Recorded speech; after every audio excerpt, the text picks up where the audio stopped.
12-001-7679. Let your voice be heard.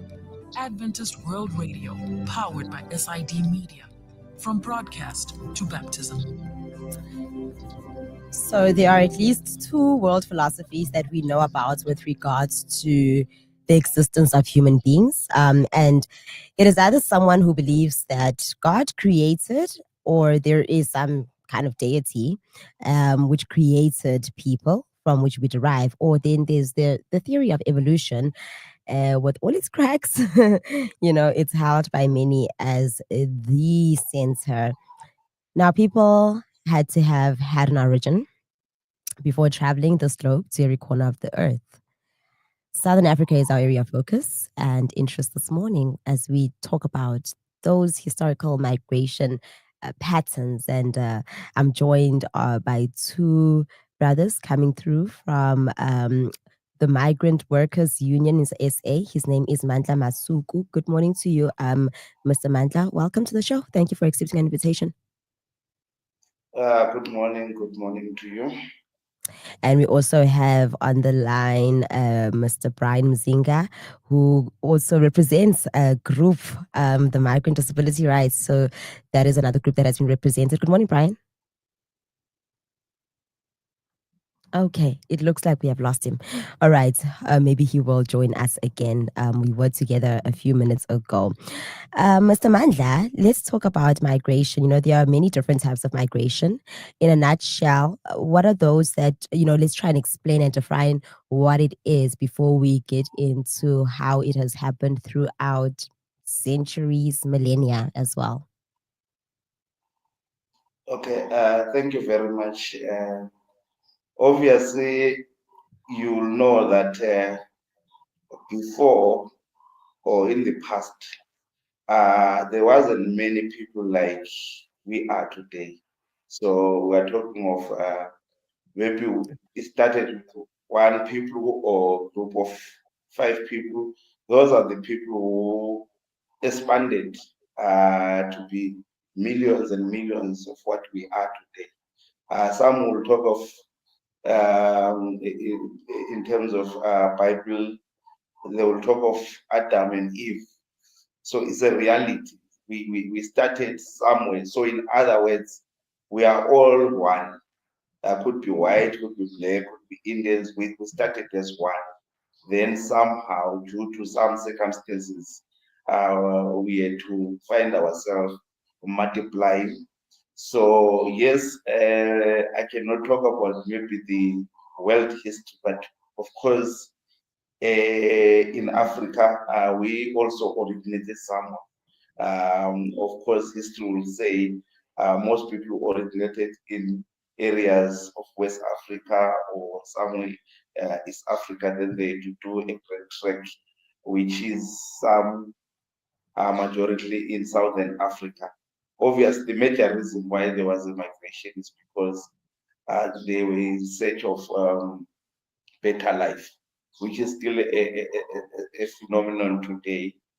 People still migrate for better life in many ways. Thank you. All right, thank you very much. We do have him back. Good morning, Brian. Thank you for being part of the conversation as well. Morning, Millicent.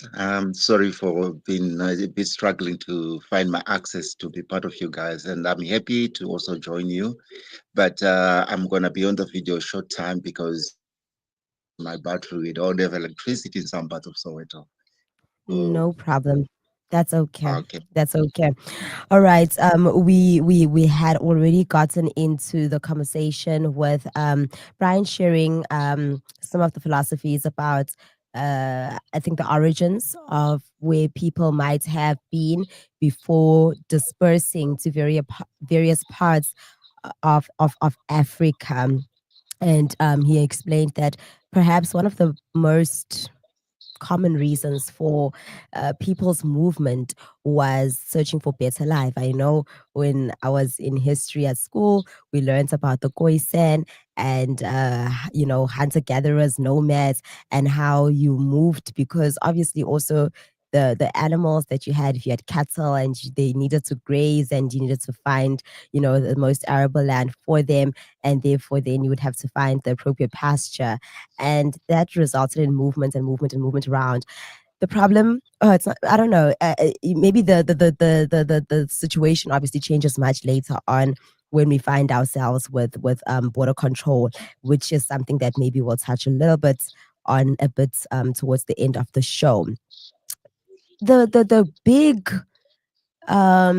migration movements that have happened in our history, can we name some of them? What are those big movements that took place that we know about? I'm going to start with you, Mandla, and before I go to Brian. Oh, yes. Obviously, we are aware of Bantu migration, which is today uh, Southern Africa. So, where it is presumed that indeed people had to come all the way from the west, traveling as far as I'm going to let's say to south area, which is South Africa. Some traveling to Mozambique, some traveling to all these different parts of Southern Africa. So Okay. that's what we all know, that in simple terms, most people who are today maybe residing, indeed, they can trace their origin not entirely here, but also in terms of maybe East Africa, sometimes West Africa. So yes, that's the major migration that we know that it happened in the early times. Yeah.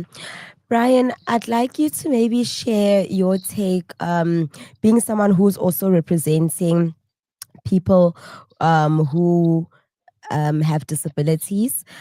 What is migration like for someone who finds themselves not having the usual mobility, perhaps if it's a mobile one or any other condition?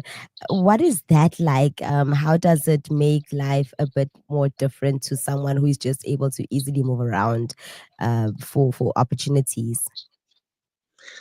Yeah, very interesting question, Millicent. Remember, our cluster is more invisible from a distance because technically we are the people on the peripherals. So it becomes very much difficult because we become double disadvantaged. That's why our visibility is a challenge. So when it comes to the issue of mobility in migration, it comes with multi-structured challenges, which varies from issue of documentation and also access to health and also the accessories of services in terms of using equipment, because most of the equipment used by our special vulnerable group, most of them are imports. So it becomes a huge challenge, especially when it comes to also be technically covered or getting that rehabilitation support. And also it makes it very much difficult because migration, as much as you can see it, it keeps changing from time to time, I mean, due to different reasons, because everything seems to be evolving, not static, but at the same time, vulnerability is growing towards almost everybody. So it becomes a huge challenge. And also going back to the issue of the trends, I think from the gold rush time, yeah, late 18th century, I think Johannesburg became the hub of which within that mist, there was all sort of people from different places, both international and also regional and internal, and with different challenges and also opportunities at the same time. So Mm, what is not been spoken is also within that mystery, the vulnerable groups, how they were socially covered and how they were protected, and the coexistence part of it. So those are some of the challenges we encounter, and also other possibilities are there because inclusiveness through inclusion from the SDGs, I think it's also contributing for the better of everyone. sure. All right. No, thank you so much for that. I'm wondering, with regards to when migration movements happen, is there, I mean, it's a pattern, right? So do we know how long maybe some people tend to be in a particular region for before moving on for greener pastures? Do we have like an idea of time frames, Brian? Um, I think that is a very tricky question because remember, Mm. we also have seasonal migrants because of a certain time of the year. If we take, for instance, the Western Cape, there's time for plantation of grapes and also time for harvesting. So Mhm. we have people who comes in and out because of that certain period of time. It's unfortunately researchers. I mean, most of the data is not accessible, but there could be some other institutes and individuals also who are doing incredible work in terms trying to come up with a framework so that we can have the relevant data. And I think it could be good for planning so that it can lessen up contestations, conflicts, and also vested interest. If people Yeah. could act, yes, and plan ahead. Mm.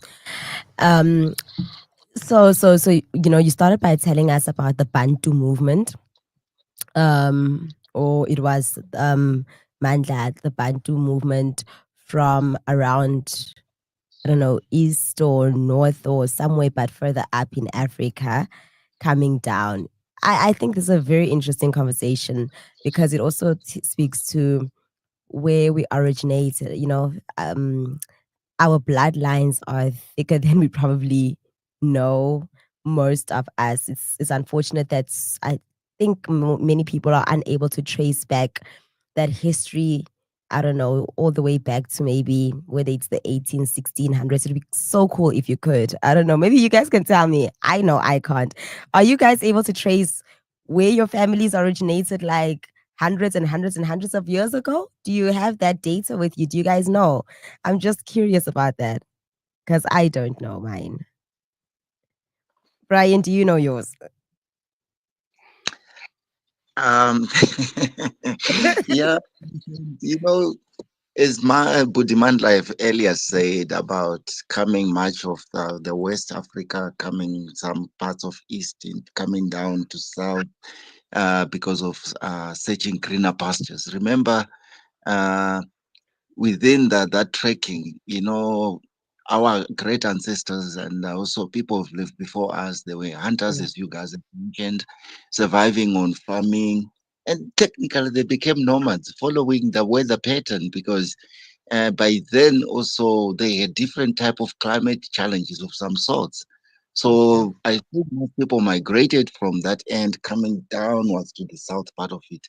But the timeline is not really much clear. Yeah, Yeah. that's the challenging part of it. But we have the Yeah. origins, what Bubudimanda was saying, from Let me that hear end. from him if he has personal experience. But man, I don't know if you heard the question.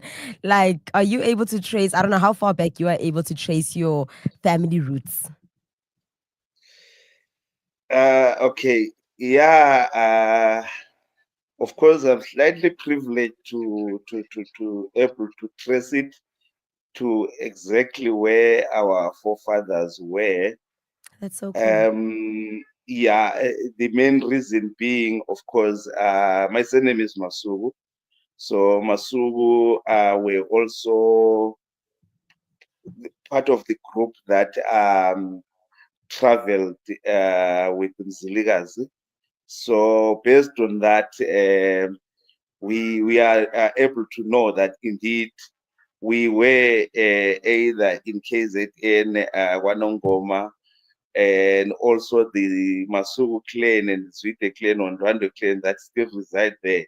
They are part of our family. So yeah, that's how far I know. But in terms of maybe able to trace it to say my father was so and so, mother so and so, his father was so and moving like that, maybe till the time where they moved from KZN. Of course, I might not be able to trace it properly, but I know that if I dig it from other elders, I can get it. So indeed, I'm able to know where I am and where we come from. In as much I might not have it with accuracy that is needed, but yes, I can. That's very nice. Oh, that's very beautiful. I'm so jealous.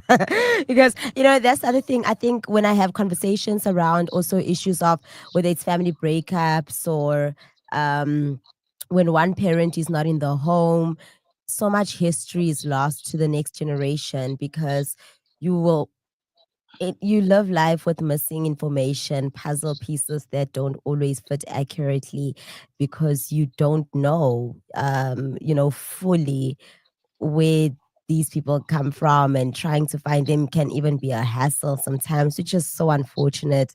And with 70% over of people in this country who are raised by single mothers, I can only imagine the heartbreak that many children are going to face, not just now, but 30 years from now, 50 years from now. The that history, that identity being kind of ripped away from you by no fault of your own. Sure. We're speaking migration patterns this morning, and I am joined on the line by Mr. Brian Muzinga as well as Mr. Manda Masuku. So if you've got a comment that you would also like to touch base on, our WhatsApp number is +2773 470 Please give us a ring. Alternatively, send through a text message, or you may leave a voice note so that your contribution may contribute to the conversation as well. Okay, so migration patterns. We can have they ever actually have they ever been a time in history? Has there ever been a time in history when they were not so popular, or that's never actually been a thing? Hey, Brian. Well, remember, within the midst of migration, because Mm, now interesting that uh, Comrade Mandla has really highlighted in terms of looking at also from a household traditional history within the timeline. I think within that timeline, the challenges which has been encountered, it has to do with the issue of imperialism and mm, also grabbing, forced displacement, from internally, and of which on that era and within the family structure, yes, we're quite aware, even internal from within, like in my home country, that we were displaced 3 times, mm. because of contestations, and yeah, from due to these concessions which were coming, also looking for mine prospects and stuff and all that. So it becomes very much challenging. And also, what has also affected some of the family identity and relations within migration is polygamy. It Okay. becomes a big challenge. Yeah, very. To some extent, within my timeline, Mm. where the polygamy created exonyms, which was a very huge challenge, even up to now. We don't know each other, but you can know we are this family with this and that. And of course, our totem can now bring that likeliness to know, okay, I came from these people. This is where we are. You I see, want you so to those please explain that a little bit more in detail, because a lot of people support polygamy and they speak well of it. How is polygamy, sorry, how is polygamy in this instance a bit problematic? You saying what actually happens?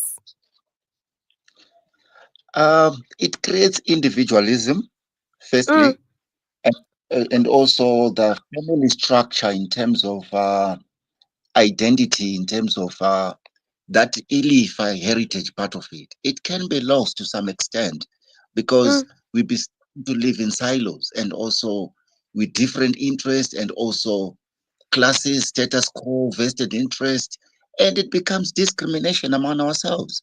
Before we mm. could talk of tribalism, before you could talk of issue of racism, before you could talk of gender-related issue, that issue of challenges. Like for instance, where I come from, patriarchal becomes a challenge because it was a chieftainship family, and our Isaiah 60 descended within the generation. You know, we only hear that our that Utatamkulu from the sixth generation, even up to now, is one of the unfortunate 7 or 8 Zimbabweans in Tloko, the heads which were taken as trophies to England. So some of the accessories, you know, ingai and stuff and all those traditional items, they're still in London Museum, but they don't want to repatriate and to compensate. And this is much challenges to terms of white vested interest came and complicated our own challenges within our own household families. So those are just some of those challenges, and it becomes complex.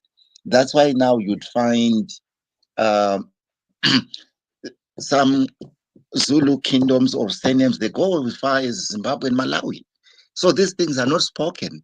But if you look it back, it comes back to the Shaka kingdom, you know. So yeah, those are some of those challenges. And within those challenges, war destroyed some of the family timeline and stuff. Yeah. Conflict and all that. Discriminations, violence, exploitation and all that. Mm, sure. Yeah, it sounds like I mean, not even it sounds like this is a huge conversation. And I think there's a lot that we can learn, by understanding, digging up the past. The history books sometimes are insufficient to the extent that, who is written, and the agenda of the writer to give us a particular lens of the narrative. And sometimes, because of our oral tradition, there are things that have not been written, unfortunately. And so we don't have access to that information, which is also unfortunate. Abuti Mandla, uh, as we, near the end of the conversation, let's talk about things that are truths. And I don't know, everything is able to be contested, of course, because there's always more than one view. But what are some of the major um, areas that we know from history about migration patterns that you would like to share as these are facts that happened, and you want to let us know that, okay, this is what we know for a fact. Yeah, what are those things that you would like to share? Okay, thank you. Firstly, I indicated that we all know that we originated from somewhere, all of us. So that on itself, it tells that we are people of one person, or maybe to start with, you are all what is people. That is a fact. And then secondly, we know for real that this land almost did not belong to anyone. It was more of survival of the fittest.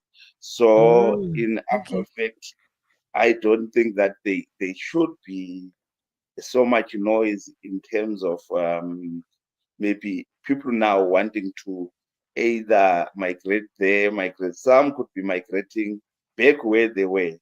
They can still claim that this was our land. So, and the other thing is that indeed migration is not a bad thing, because it is something which was happening even in the past.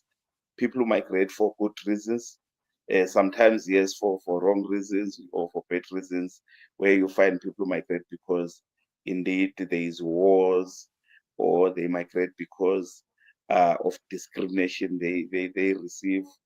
But most of the time, you find people migrate because it is within their rights to migrate, for either to be with their families which were left behind, or to be for better opportunities. So yeah, indeed, it mustn't be thought that when one is migrating, it's always purely for desperation. There could be a strong reasons why one is migrating, which could be historical reasons, which could be economical reasons. So yeah, people should always promote migration, and make sure that maybe it is regulated, because nowadays it's no longer like before where you use your power whenever you want to go, whenever you want something. But nowadays you are governed by the law. Yeah. And I think that's a very important point. Things have changed a lot. You know, we ended up having states, we had country. Well, yeah, we had borders, so we had countries, and then there were laws that we subscribe to. I'm assuming we subscribe to them because when I look at African countries, at the end of colonialism, at the beginning of the reign of imperialism, they did not revert to the former systems that they had prior to being colonized. So it's almost like, okay, you have accepted to subscribe to this way of life, to the hegemony that colonized you. And if you accept that subscription, then it comes with its ways of life, the laws, and um, accepting even the movement of people being controlled and managed, like you were saying. And for that reason, it makes it difficult for people to just kind of like roam as they would prior to those set boundaries, um, even if maybe they were not set by people of color. But it appears to me that people of color did then accept them. And when I don't know. Maybe let's touch a little bit on this, and I know it's a very political one. Maybe I'll allow Brian for you to have a say. Your thoughts on people allowing laws to be great when you want, when benefits us. We all like that. And then sometimes hoping to get rid of them again for our benefits. Is that something that you guys note maybe in some of the migration patterns and conversations that take place? Mr. Brian?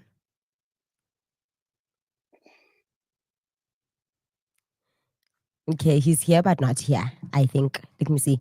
Yeah, okay. Abuti Mandla, I'm going to allow you to have a say. I'm just worried about time. I wanted him to also chip in.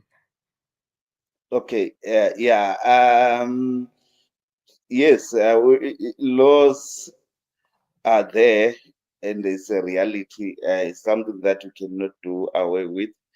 The only challenge is that sometimes they are not being applied accordingly, and sometimes there is indeed a misinformation. So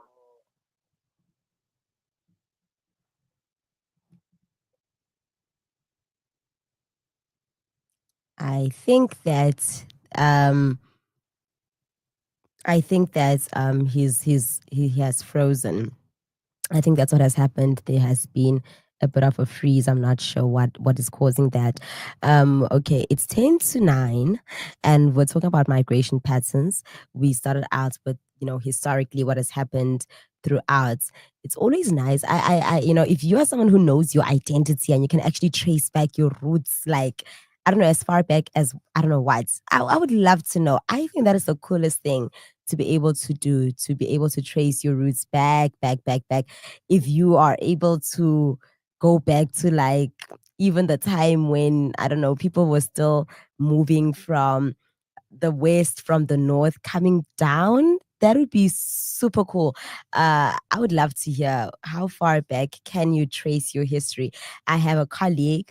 I enjoy having conversations with him, and so my colleague is an African traditional ATR. Yeah, he's into African traditional religion.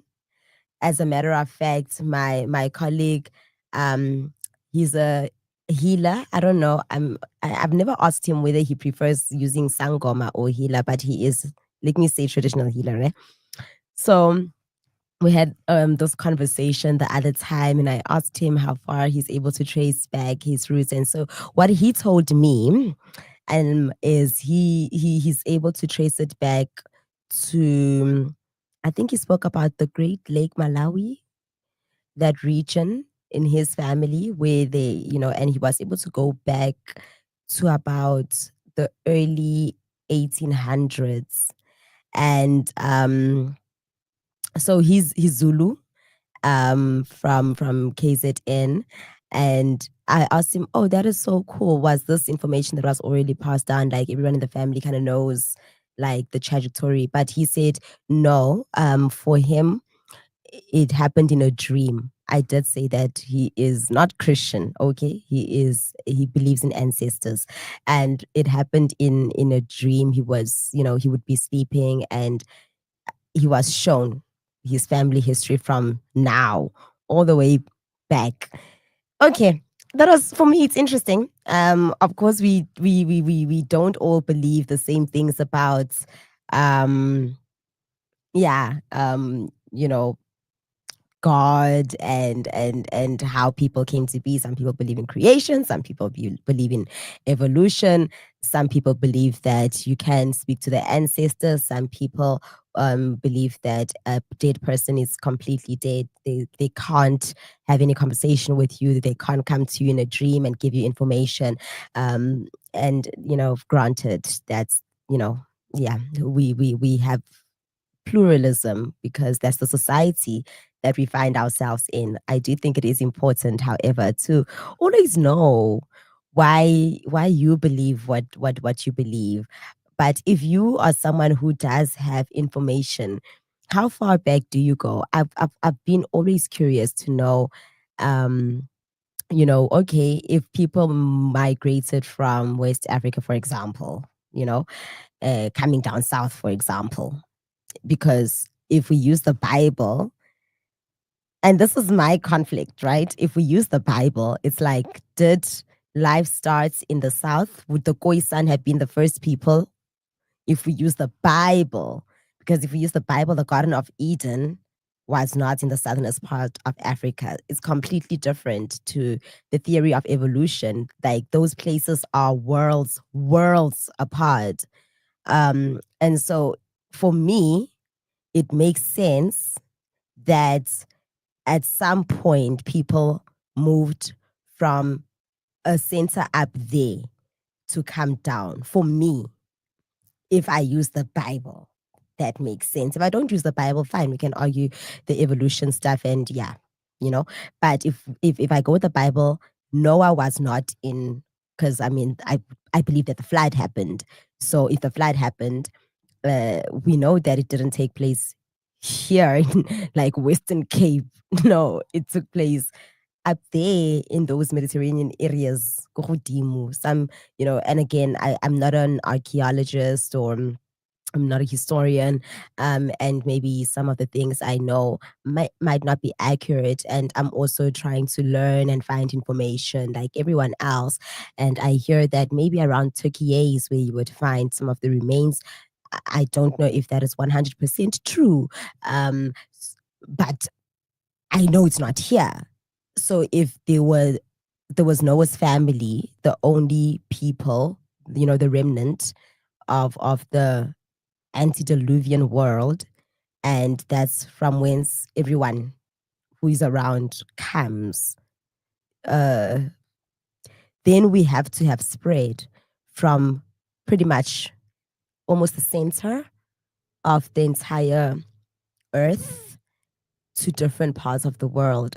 And I would love to know then, oh, okay, how did where exactly did we move from? Where did we stay in which parts as different people? I know there are people who are really trying to write books and giving information of different cultural groups. I saw I was watching the other time. I don't remember what it was, but I ended up clicking on some of the Rwandan cultural dances. And I was like, what? I went to my mom immediately and I'm like, hi bo mama, sheba batho bana ke gore ba bina go tshwana le Batswana. And I was looking at them as well and, looking at their faces, their features and whatever. And I'm like, I was finding like comparisons. Oh, it started out with listening to, I think some language comparing it. The people who were there there were other people, of course, but the ones who sounded similar, there was Xhosa, there was Zulu, there was Tswana, then there was Rwandese. I think she was speaking Swahili. And a lot of the words were the same, or maybe not the same exactly, but they were similar. You could hear there's a root word here. And maybe if she spoke slowly enough and spoke in sentences, you'd probably be able to pick up what this person is saying, that for me intrigued me a lot. And then when I watched their dancing, even I don't know okay, now I'm speaking Setswana, guys. They're wearing like it's very similar to like the Tswana traditional clothes and the things that they put on their ankles and the way that they actually dance very much the same, similar to the Khoisan as well. And I was like, okay, wow. And those people are like further up, right?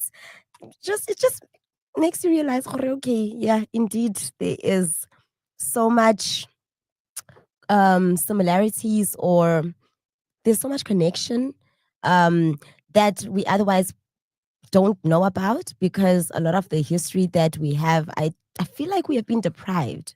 I wish our history books were African centered. I wish that our history books gave us information about where we come from, our identity. Yes, it's fine to know about the Cold War. It's fine to know about the French Revolution. It's fine to know about what else is big that we study in history. I don't know, communism, Marxism, all that stuff, the Vietnam War. But with regards to our own local history, the only thing, okay, maybe I mustn't say only, but you'll do Mapungubwe, you'll do do I remember Shagazulu, you'll talk about the Khoisan, because yeah. And about your core, your ethnicity, your ethnic group, and the connections, and where exactly you guys come from, because you don't just erupt out of nowhere. That's like the Big Bang Theory. That for me leaves too many gaps, and I hate that. I hate the fact that there are gaps that we can't answer. And I would love to know if you know these things. Please ring me up. I would actually love to invite you to hear, especially from the Christian perspective, because the evolutionary perspective is a different one to the Christian one. But I have not had a time to hear those two groups of people sitting and both of them being experts, because the other issue is sometimes one is an expert and the other one is not, which is a problem because then the conversation is not equal. It's lovely to hear both sides of the story with two people or more who both really know their story, really, really know their story, and they are able to defend their position without anyone coming across as superior because they have knowledge that the other one does not have, or the other one is unable to better articulate, as well as they should. Like, I would love that. But yeah, I guess that's where we're going to leave it for today, as we tried to understand a little bit more about some of the historical patterns. What are the current trends of migration patterns in Southern Africa right now? Let's keep the conversation going. And I know it's a sensitive conversation because there's a lot that's happening in South Africa in particular. But I think these are conversations that people from Southern Africa actually need to talk about. And I think, we are part and parcel of having those conversations from a Christian viewpoint, a Bible-based viewpoint. How does God see these issues of migration? Did God intend for people to live in a particular place and give you land and say, this is yours? And if that's the case, what do we say about the colonialism where, as earlier on, we were talking about the slave trade, people were able to come and do what they want, kidnap people literally, and there has been no recourse. Like, nothing has happened. God did not come and somehow miraculously stop and defend the vulnerable in a way that was clear to people to see, yeah, God has come to help us out. And I'm not blaming God. I'm just asking questions to say, how do we understand these things without trying to cause drama? I'm not trying to cause any kind of drama. That's where I'm going to leave it. Millicent Ndiweni is my name. Let's meet again tomorrow morning at 6 on the dot. Right now, the beautiful Mazindle Kambule is ready to take over on the mid-morning empowerment. And, throughout the show, you're going to have a lot of blessings from everyone who's coming through. Nosipo being here, Melvin Makichi, and Abudinai. naye as well. Have a beautiful Sabbath, those of you who are Sabbath keepers, or otherwise have a beautiful first day of the weekend. Until tomorrow. Ciao. You are tuned into Mid Morning in